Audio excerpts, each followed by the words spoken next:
Estamos chegando até você com a série Espírito Santo. E hoje eu quero compartilhar com você a palavra de Deus baseada ali em Ezequiel, no capítulo 47, que diz assim, ó: depois disto, me fez voltar à porta da casa, e eis que saíam águas por debaixo do umbral da casa para o oriente, porque a face da casa dava para o oriente, e as águas desciam de debaixo, desde o lado direito da casa ao sul do altar.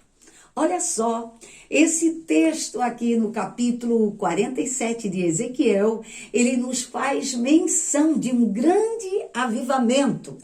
Nós sabemos que aqui o profeta tem aí uma experiência extraordinária, com o rio fluindo aí em 4 níveis até transbordar. E nós sabemos que esse rio nada mais é o quê? É o Espírito Santo de Deus que fluía então aí desse templo, né? Fazendo com que esse rio transbordasse e derramasse aí por toda a cidade, aonde esse rio passava, coisas extraordinárias iam acontecendo, não é mesmo?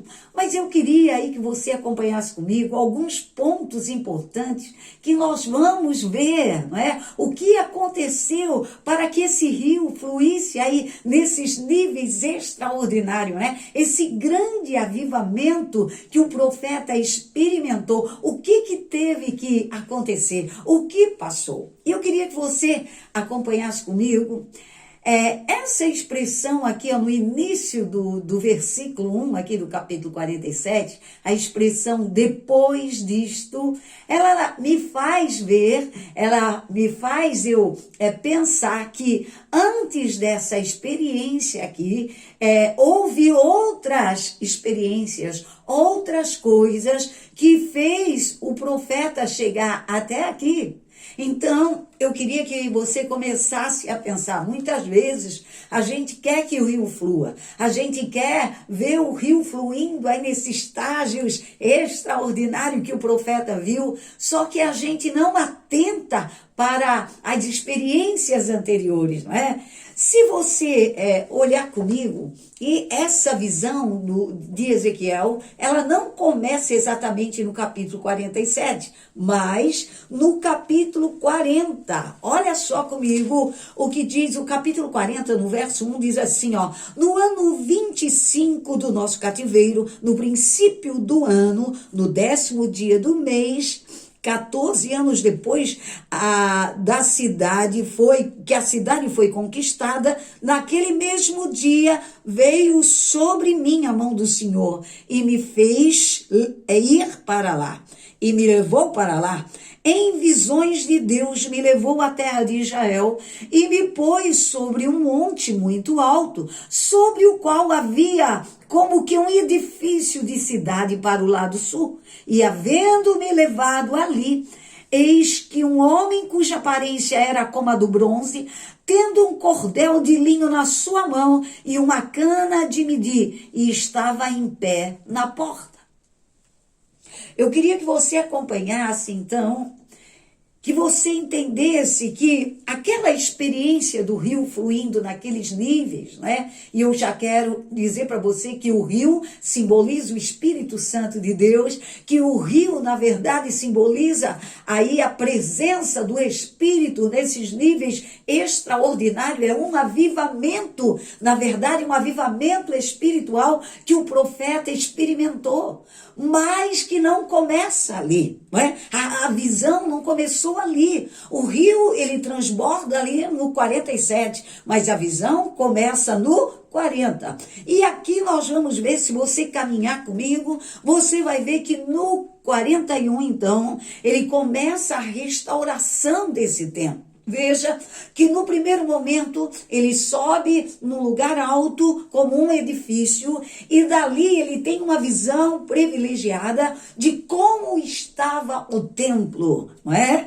E eu quero começar dizendo e perguntando para você, como está o seu templo? Não é? Nós sabemos que o templo, nesse primeiro momento agora, fala de nós mesmos. Esse rio vai fluir de dentro de nós. E a Bíblia diz assim, olha, quem crer em mim, como diz a Escritura, do seu interior fluirão rios de águas vivas. Então, o profeta, ele tem uma visão espetacular. Deus mostra para ele, então, ele tem uma visão panorâmica do templo. Mas veja, se você continuar a leitura, você vai ver que no capítulo 41, ele adentra ali o templo e ele começa a ver, então, a reparar partes interiores do templo.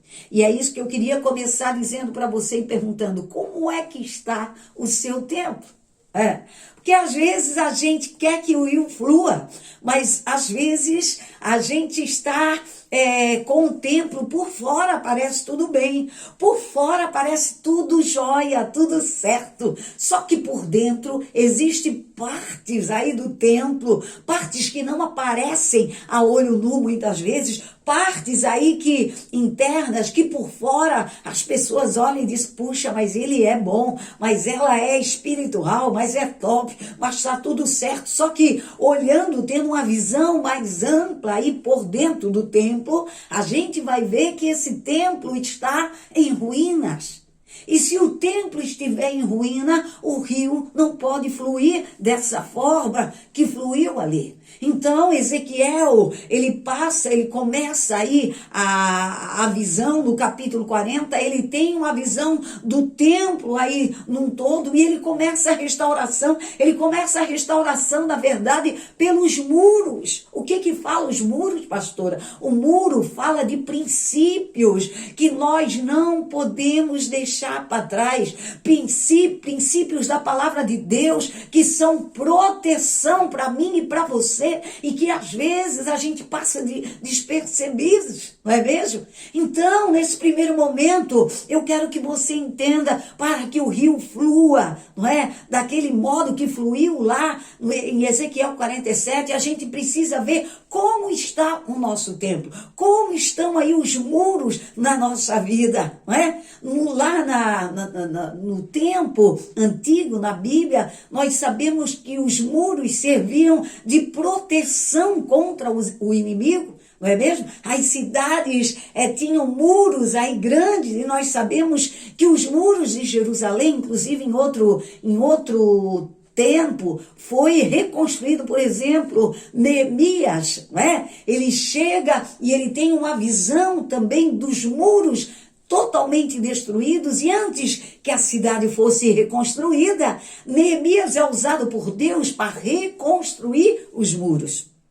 Porque muros falam de proteção, muros falam de limites, aonde o inimigo, se esses muros não estiverem aí levantados, o inimigo pode entrar, o inimigo pode aí derrubar e nos destruir. Então, eu preciso dizer para você nesse primeiro momento, se nós quisermos que o rio de Deus flua de uma forma extraordinária, nós precisamos restaurar o templo, e começando com os muros. Eu quero perguntar para você, quem sabe você não entende por que o rio não tem fluído, o rio do Espírito até hoje não tem fluído. Você olha outras pessoas fluindo nesse rio, você olha outras pessoas nadando e você não consegue, mas eu quero perguntar, como está aí o teu rio, os teus muros? Como estão aí princípios fundamentais, base aí, fundamental do Evangelho de Jesus Cristo, não é? Para que esse rio flua, é necessário essas bases serem levantadas.